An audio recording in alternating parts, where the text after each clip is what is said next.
Indianapolis Colts training camp day one is over. Get ready for the full breakdown right here. There's no better way to get better at football than playing football. So if you want to, Taylor's going to finish it. I've always been confident in my abilities. I think, I'm a guy that can go out there, and I always believe in myself that I'm going to get open and make the play if they throw me the ball. The third. Ryan, end zone shot for Pierce. He caught it. Oh, what a... Everyone, and welcome to the Colts Cast. We're here to talk about everything and anything Indianapolis Colts. He is Jamal Lawrence, and I'm Eric Smith, your co-host of the Colts Cast. Guys, we made it. We made it, everyone. The ultimatum has been met. We crossed the 1,000 subscribers milestone. Woo. Thank you so much, everyone. It's been a pleasure. It really has. And we plan to keep the content rolling, the great content. The best content we can, guys. Guys and gals, thank you. But first, this episode is brought to you by Manscaped. Baseball is back, and I know everyone wants to hit a home run, but you can't do that with your untrimmed bush. It's starting to look like Wrigley Field. Get your game on point with Manscaped, and you can start scoring on and off the field with their top-notch grooming products trusted by 8 million men worldwide. Grab some Cracker Jacks, a hot dog, and the Lawnmower 4.0, and let's play ball. Don't forget to use code COLTSCAST for 20% off and free shipping at manscaped.com. Rumor is that one of the league's biggest issues during the lockout was legalizing the use of ball deodorant and ball toner for players. Luckily, you don't have to worry about that. Getting kicked out of the league for having clean and good-smelling balls with Manscaped. The Crop Preserver is an anti-chaffing ball deodorant and moisturizer. The Crop Reviver, spray-on toner for your balls, and you never know when you need a little pep in your step to be at the top of your game. Trim your batting balls with Manscaped to get into the MVP discussion this season. Most valuable player, of course, with the code COLTSCAST for 20% off plus free shipping at manscaped.com. That's 20% off plus free shipping with the code COLTSCAST at manscaped.com. Look, in our eyes, football is officially back. Now, that this is still the preseason, the offseason, whatever you want to call it, but boy, it is inching up on us. The Colts 2023 training camp started up at Grand Park today on Wednesday. This is where the fun began, everyone. The Colts cast was in attendance as well. Jamal Lawrence got to witness greatness, and we got to live through him vicariously with content overflowing on social media. So, Jamal, I'm going to let you get right to it. What were some of the things you saw at training camp? Thoughts, takeaways? Talk to him. Hey, man. First off, it was a blast, as always. And I just want to take it straight from the top, Eric. A Wednesday morning, I was out there in line. It's just a ton of people. My first thought was, what the hell are these people doing out here on a Wednesday morning? How are they not busy doing other life stuff? Then I thought to myself, they're probably wondering the same thing about me standing in this line with them. So yeah, I wonder about that, like with traffic. I'm like, yeah, hey, what are y'all doing out here? I'm supposed to be the only one out here. Exactly. But no, it was great. It was great to see the turnout from the very beginning. And as soon as I saw the amount of people walking up, I said, oh, it's going to be a great day. And I'm not kidding you, for it to be a Wednesday morning at 9 o'clock in the morning, it was jumping out there. And that's what we wanted to see. Fans were in full effect. Everybody was excited to be out there. They're excited for this year. And that set the tempo, I know, for the players and for the coaches and for everyone else involved in the organization. Because when you see people lining up first thing in the morning, coming from all over Indianapolis and far, it can't do anything but motivate you to get ready for this season. So that was first and foremost. Shout out to all of our fans, who are out there. Met some people out there as well. A couple Colts fans, I shouldn't say Colts fans, but Colts Cast fans. So shout out to all you guys out there. Appreciate Colts you. fans as well. Yeah, Colts fans as well. Yeah. Appreciate you guys speaking. It's always fun. We try to say every time we're going to be at an event, let us know if you're going to be there too, because there's nothing better than interacting with our listeners, because it's a cool thing to see you guys in person, get to know you a little bit. But to break down the big stuff, guys, Anthony Richardson came out. As y'all know, everybody lost their mind. Everybody lost their mind. It was ready. Eric, it just like took me right into what we've talked about multiple times. When it comes week one, if he's a starter versus Jacksonville, the way those people are like that with those couple thousand, maybe 6,000, 7,000 out there, I don't know how many it was. That building with 65,000 people is going to be jumping. It's going to be crazy. Yep. So that was exciting. Then Shaq came out. hyping up the crowd. So back to hold on, Oh yeah, back to go ahead. Anthony Richardson. Let's talk about him Okay. because what I noticed, from my seat at home, is that Gardner Minshew was handling first team reps. Mm-hmm. And that's true, right? Mm-hmm. That's So correct. you know, it. I guess I won't say if the season started today, Gardner Minshew would start, but he's handling all the reps with the first team. So Yeah. he's building those connections with the O line, with the wide receivers, things like that. But that's something I noticed. But yeah, Anthony Richardson. I mean, I just by the content we saw, I mean, people were going crazy. He took one in for himself. I think Mm-hmm. maybe he took two in for himself. Yeah. Mm-hmm. He was looking great. Like his rushing ability. Oh my God. When he ran that read option, I know no one's gonna slam him down. That's his teammate. Right. He's the quarterback. But boy, did he look electric while he was running. And Oh this yeah. how do you choose between JT and Anthony Richardson? You make the wrong choice. I mean, the first down should be the least of your worries. We're Mm-hmm. talking about potential 20+ yard gain right then and there. But yeah, I think they're just giving Minshew the first team reps right now. They're working Anthony Richardson in. I know Chris Ballard said, there's discussions on when he will play. They Mm-hmm. said he needs reps, but he said, "quote You don't want to put him out there, and he's not ready to handle everything that requires playing the position. I'll lean heavily on our coaching staff on what they think and what they think he can handle and what he's ready for. Then he'll play."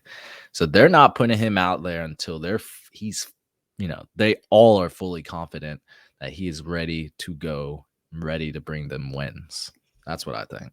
Yeah, no, I fully agree with that, and I think that Steichen even mentioned too that they'll split reps here and there, and depending on what day it is, what they're focusing on, I'm sure that Richardson will be in there more than Minshew, etc., flip flopping it out.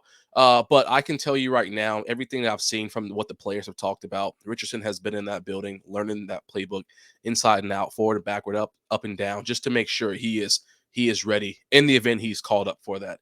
And so I know that with the fan hype out there, it makes him even more excited to keep going. So I really think that what he'll do is come out every single practice and show up and show out, whether he's starting or Minshew's getting those first team reps. But Eric, I want to go back on that read. That's exactly what happened on that one. So basically, Ogletree did exactly what he was supposed to do, which was great to see him out there in uniform as well. He let the defensive end, I'm not entirely sure who it was, let the defense end go right past him, thinking he was going to blow up the play in the backfield. Defensive end committed to the running back that was right there. Richardson, quick eye, said, "Oh, I'm gonna go ahead and take this out, and I'm gonna bolt through." And like you said, we know he's not gonna, no teammate's gonna slam him down. But I just want to make it clear for everybody who watched that video, there was ample space for Richardson to A, run him over, B, juke him, C, slow down and change direction. He could have done anything he wanted to. So in the real game, it's going to be electrifying to see him be able to make that quick, fast decision, whether that be a walk down safety or a linebacker he has to outrun. Because in open space, we know unless you have the meanest pursuing angle, there's a high probability you're not going to catch him. You're just not going to catch him. Right. He has some great acceleration and that speed, that top end speed, with that massive frame, brute force strength. It's going to be hard to take him down. And I can't imagine he's going to slide every time, but I want him to. But boy, if I had any quarterback to pick to take a hit, it's Anthony Richardson's got to be top 3 up there, without question. Without question. So yeah, it was nice seeing them out there. Some wide receivers, some newly signed wide receivers were out there getting some catches with him. So it was really good to see, really refreshing. I can't wait to see what's coming next. But yeah, Shaquille Leonard.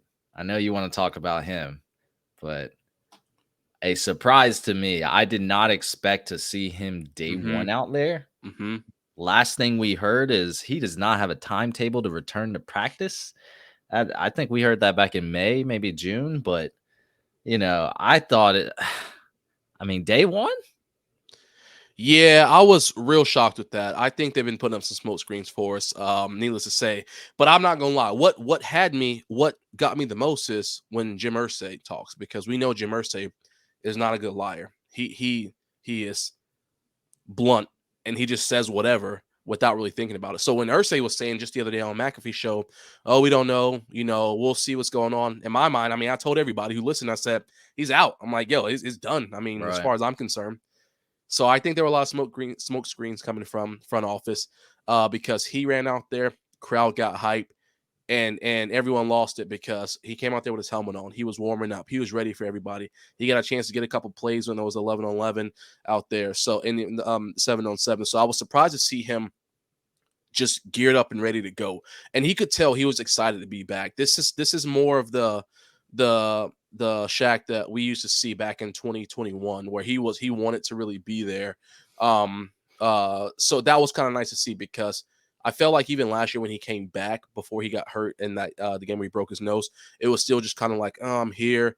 But he was jumping up and down, excited, ready to go. So I think that passion is there for him, and he's ready to step on this field and kind of, I'm sure finish what he started. And, I think, Eric, with all this stuff too, and everybody's listening, the morale of the team is just so different right now with everything that's happened. We got these young, fresh players. We're talking about a small market team that's starting to feel like they got that life in them. They got a coach who's been in the highest game, who's running an elite offense, who's just ready to come out there. And you can tell by the tempo. I know, and I'm sorry if y'all who listen, because I know we keep jumping back and forth from offense to defense, but man, trying Jamal to encompass hated it all. Frank Wright. Listen, yo, Frank Wright just said that Bryce Young is the starting quarterback for the Panthers today. Ooh, congratulations, Bryce. You can have it. Frank's probably still sitting there like, Bryce Young's gonna get the starting quarterback. Oh man! But anyway, I mean, it's good for him that he's finally getting a starting quarterback for the foreseeable future. That's something he never really got here. So props to him. I'm going to that game in November. I'm telling you. I'm jealous, man. If I can work my schedule, I want to come down there for that. Yeah, so I can't wait for that. But yeah, Shaquille Leonard. Glad to see him back out there. Really do. It shows you just how much he really loves football. Like the fact that, he didn't have a timetable and then he was out there. I mean, he was participating, it felt like, in every single drill, 11-on-11. He was in there 7-on-7, I think, too. And he said, I feel way different than I did last year. I feel like these are echoes from what he said last year, but like you said, the vibe just seems different. I think we may have the real Shaquille Leonard back. People keep playing him on social media, be like, yeah, Shaquille Leonard's not going to play, hoping to get Darius back. Well, I don't know, guys. Shaquille Leonard might be here. I got to see what he does in the next few days, next few weeks, but he's got a whole month or so to get back into shape. And the fact that he was out there on day one not only was shocking, but boy, that is gonna just galvanize that defense, and we need him out there, man. Especially with the losses of Bobby Okereke, I think we really need him out there. Yeah, we definitely do. What I always say is, I hope I'm wrong. I always say, I hope I'm wrong, and I'm hoping right now with him coming out for day one, I hope that this is that new leaf that's turned over, because like you said, the defense needs it. The defense needs this extra boost, and I think that he could set the tempo a lot higher on the defensive side of the ball. But cohesively, man, everything was just a lot of fun. It was a short practice today, only an hour. I'm sure the heat probably has something to do with it, as well as it just being the first day. So there wasn't a lot of deep balls being thrown. There was a lot of more red zone offense, which was nice to see, but a lot of short stuff, a lot of short game, kind of see how they work. But it's going to continue to get better. And like I said, guys, just the morale. And again, and I'm just joking about the Frank Reich stuff, guys, so relax. I always said I like Frank Reich as a person. I just don't like him as a coach. But that's just the truth. But compared to last year, though, like when Matt Ryan was here, people were hyped because, again, it was a name that everybody already knew, but etc. But this was a different level. This was like an electric level of excitement for people to come out at 9 a.m. on day one. It wasn't Saturday or Thursday for the Colts camp where everyone's going to be there because it's night practice. This was an AM practice and fans showed up. So it kind of just setting the tempo for what's to come for the year. And I just really like the way both sides of the ball, offense and defensive side, were playing at a very fast pace, because it's like everyone was in sync. And that's what we need going into this season, because it's gonna be a rocky road for us. But like we said over here on this show, episode after episode, we want to see progression within the team. So as long as they continue that progression, hey, the trials and tribulations will come. Right. I also noticed, Jonathan Taylor, he's on the PUP list, which is a little worrying. He did have that high ankle sprain last year, and had surgery. Did he have surgery? I think he did, right? Yeah, he did. Yeah, he did. So physically unable to participate. I don't know, that casts a little dark cloud on me. I don't know if this is with the contract situation or anything like that, but that worries. That money's not physically in his pocket. That's why he can't participate. That's what it is, man. Hey, I hear him. So I hear him loud and clear. Yeah. I just want to make sure he's actually okay. I know he's had some other players out too. I think Juju Brents didn't participate. Julian Blackman was out, things like that. So, it's just something to keep an eye on. We'll see what happens. We know the running back market is very fringe at the moment. We saw Saquon Barkley got, his 1-year deal, which is essentially what the franchise tag deal was going to give him, except he got some signing bonuses and some incentives in there. So really, he's still franchise tag, but I want to see what happens with the running back market. I do really hope someone resets it. But that's a separate topic. I mean, we could talk about that for a long time. Yeah. The only other thing I want to say too about this today, Eric, is just that I'm really hoping Juju is fine. I think he had a hamstring injury. Is what it was. I know his head, or maybe it was his wrist. One was hurt back in early. I think his wrist was hurt earlier. Yeah, he had wrist surgery. And now the hamstring. Yeah. This makes me nervous, because he has to play. And I know, I don't care who you are. I mean, coming from college to the NFL level, that's a massive, massive, massive jump. And we have a month and a half before the season starts, or whatever the case is. We need him out there, ASAP. Someone in the comments recently said our secondary is better than what we had last year. Oof. I know you're talking on that. Go ahead. That is a extremely hot take. Considering now, I don't even know if Julius Brents is going to be okay. I haven't seen him on the field. We have Darius Rush, no more Isaiah Rodgers, no more Stephon Gilmore, no more Brandon Faison. I mean, I don't know how you can say that. Secondary is something to look at. We lost Daniel Scott. Blackman's a little banged up right now. Ronnie McLeod's not here. There are questions in the secondary, and we just need to come to a full realization about that we can't make those assumptions that the secondary is going to be better. Yeah. But, maybe Kenny Moore steps up. Maybe. Because, it's contract time for him too. So we'll see. I'm hoping. I think he had a big pass breakup at camp today. So that's really good to see. But, we'll see. It's going to be fun, man. I don't know if you plan on going to any other dates, but hey, I'm glad you made it out there day one. Yeah, I think I'm going to try to get out there. It won't be this weekend, but I'm thinking next weekend. This weekend's already sold out. Everyone's going to be out there this weekend. It's going to be jumping. But probably next weekend, I think I'm going to try to get out there Sunday. Okay. But I definitely had to make sure I get out there for day one, just to kind of set the tempo for everybody. We want to keep bringing you all this fun content, man. It's exciting to see it. So appreciate everybody and hyping us up and letting us have a good time with us and kicking it with us every time we come on here. Yeah, we're having fun with this. Hope you guys are every time you're tuned in. If you're still listening right now, go on YouTube. Just leave a comment. Let us know your thoughts about training camp, what you saw that maybe we didn't see, what you think is up next for the team. Yeah, it's fun to talk with everybody. So yeah, that's gonna be it, everyone. Thank you for listening to the Colts Cast. We're live on Apple Podcasts, Spotify, YouTube, or any platform you use to listen to podcasts. We'll be back next time to give you some more Indianapolis Colts content.